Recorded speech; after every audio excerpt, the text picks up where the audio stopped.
Welcome to Sedona. I'm Captain Jess Molina, and I'll be your instructor. For this lesson, we're going to start on the ground and focus on some basic concepts. Fundamentals every pilot needs to know before hitting the skies. This is your plane, a classic, the Cessna 152. Take a look around it. In the simulator, anytime you want, you can easily switch to cursor mode.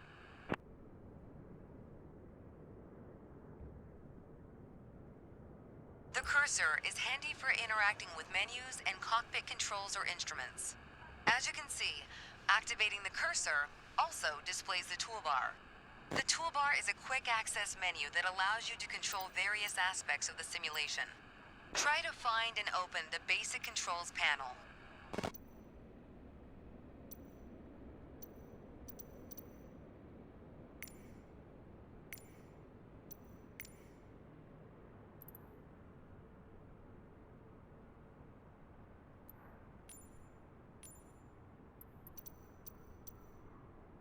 The basic controls panel is a useful reminder of the button layout for the devices you're currently using. Now try to find and open the camera panel in the toolbar.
The camera panel allows you to access the various views and camera modes of the simulation.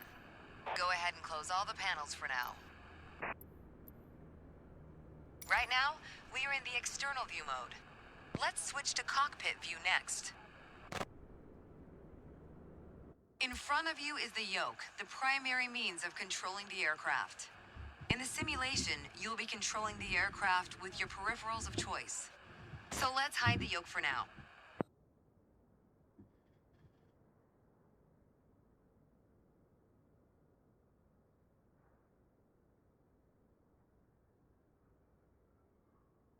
Some instruments allow multiple interactions.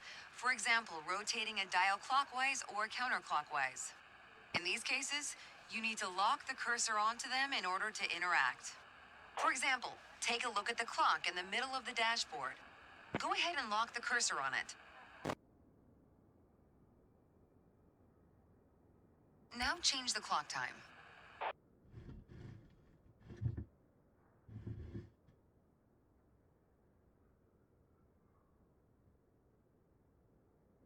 You can unlock the cursor once you're ready.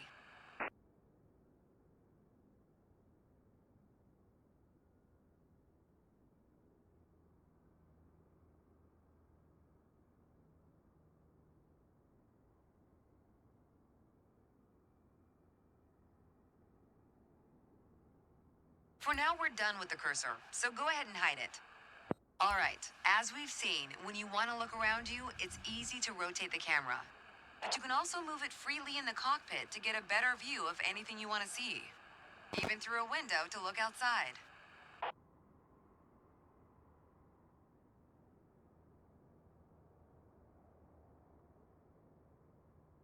Pro tip, once you find a camera position you like, you can save a shortcut to easily get back to that view anytime.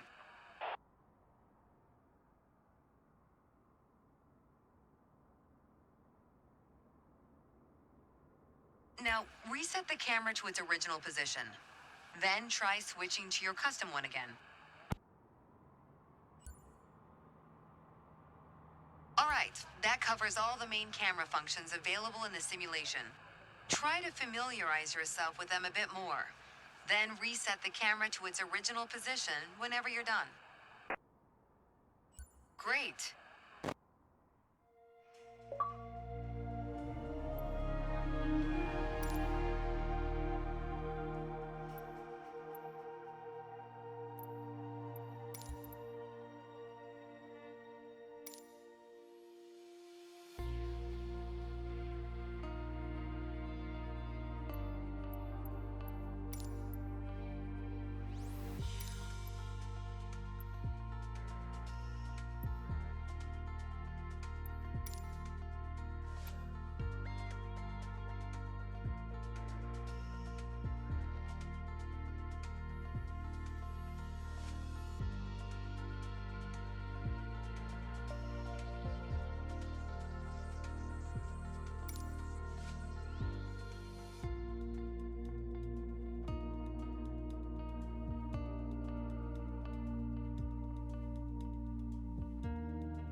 Let's get you familiar with the aircraft, a Cessna 152, and a few commands to navigate it through the skies.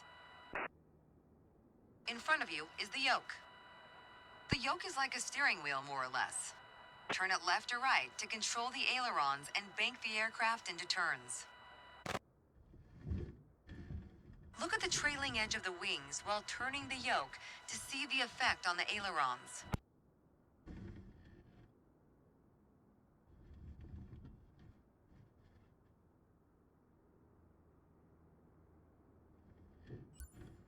Okay. Now, the difference between the yoke and a steering wheel is you can pull or push on the yoke. This controls the elevator at the back of the aircraft to make it climb or descend. Look at the horizontal stabilizer while you pull on the yoke. You can see how it affects the elevator. Nice. Down at your feet are the rudder pedals. They steer the aircraft when you're on the ground. The upper part of the pedals also control your brakes. In the air, they control the rudder at the end of the vertical stabilizer to yaw the aircraft. This is mostly for small corrections, for coordinating turns or compensating for a plane's tendency to pull left during takeoffs and climbs. Look at the vertical tail while operating the pedals to see the effect on the rudder. Great. Last but not least, the throttle is located near the center of the cockpit. Pushing forward will increase power.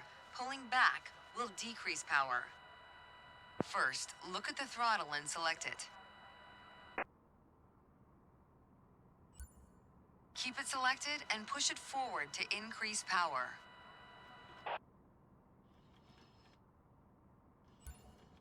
Power is increased. Now, pull it back to decrease power. Power is decreased.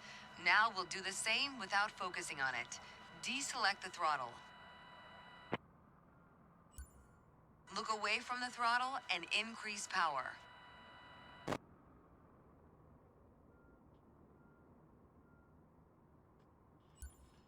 Set your throttle to idle.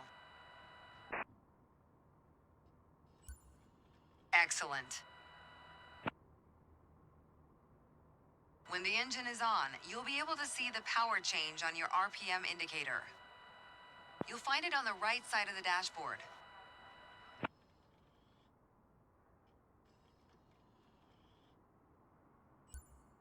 This tells you how fast the engine is spinning in hundreds of revolutions per minute. Next, take a look at your current speed on the airspeed indicator. It's on the left in the main instrument panel. It measures the speed in knots. To check your altitude, look to the altimeter. It's on the right side of the main instrument panel. The altimeter has 3 hands, similar to a clock. The long, thick pointer indicates 100-foot intervals. This short, thick one is 1,000-foot intervals, and the long, thin one, 10,000-foot intervals. That's all for today. Next time, we'll see how it feels in the air.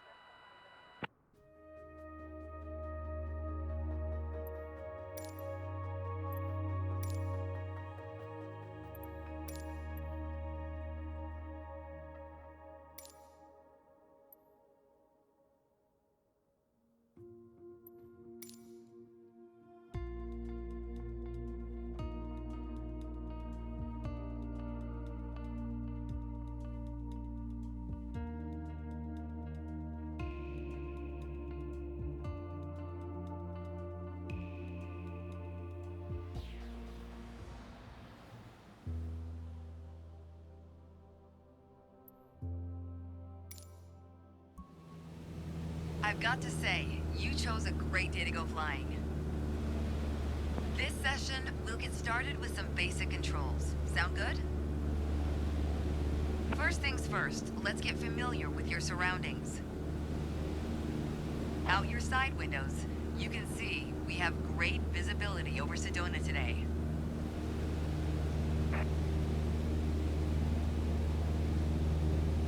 This is Red Rock territory. Beautiful, isn't it? See if you can spot the Sedona Airport. The runway should be a pretty easy landmark to find. There you go. Visual confirmation on the airport.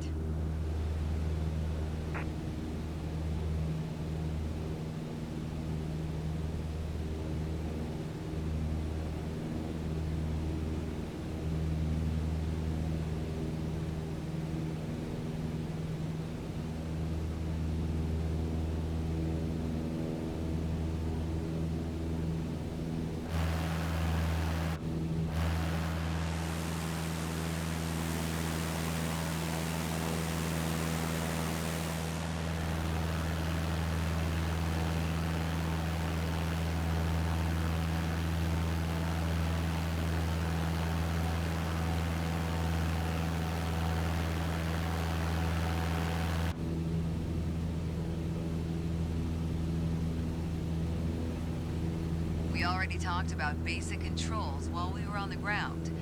Time to see how it all feels in the air. The aircraft is currently set to a cruise attitude, the position it should be in for regular flight. All right, now let's try banking into a turn by moving the yoke. I'll go first.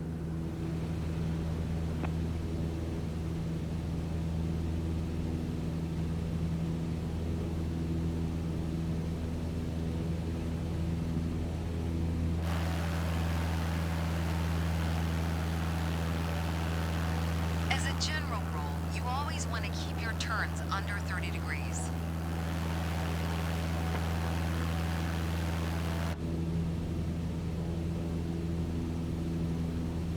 Go ahead and try rolling to the right. You have controls. Turn right, toward the city of Sedona.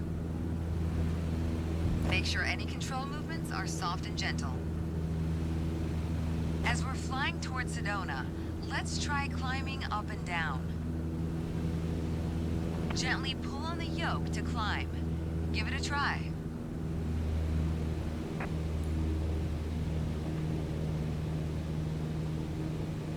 That's good. For the descent, it's the same principle, except you're pushing on the yoke. Go ahead. Gently pitch down.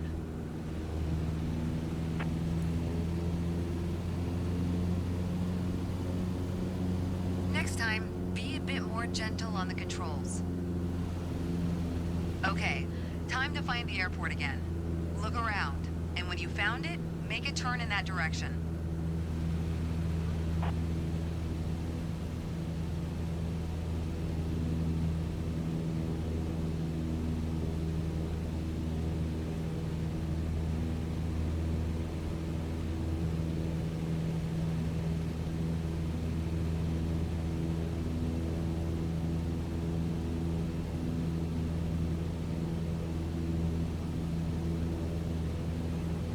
Make sure any control movements are soft and gentle. Now that you're more familiar with the aircraft and the surroundings, the next step is to go deeper into handling and techniques. Soon enough, you'll be able to enjoy trips all on your own.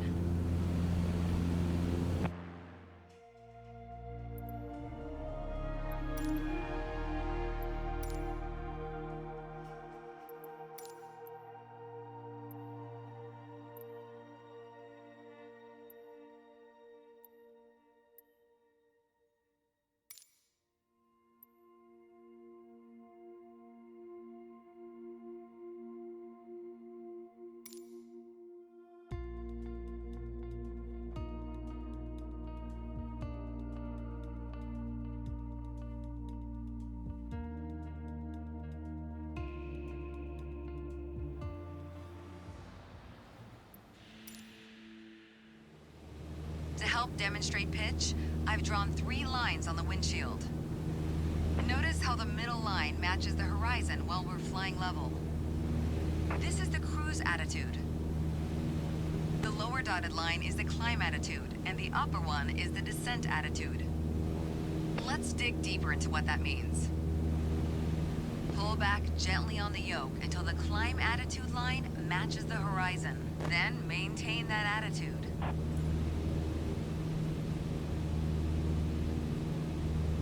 According to your altimeter, we're gaining altitude. But we're losing airspeed, proving you can't avoid basic physics while making a climb. Excellent. Now let's level back out. Our speed is increasing and our altitude is stable. That's good. Push gently on the yoke until the descent attitude line matches the horizon. Then maintain that attitude.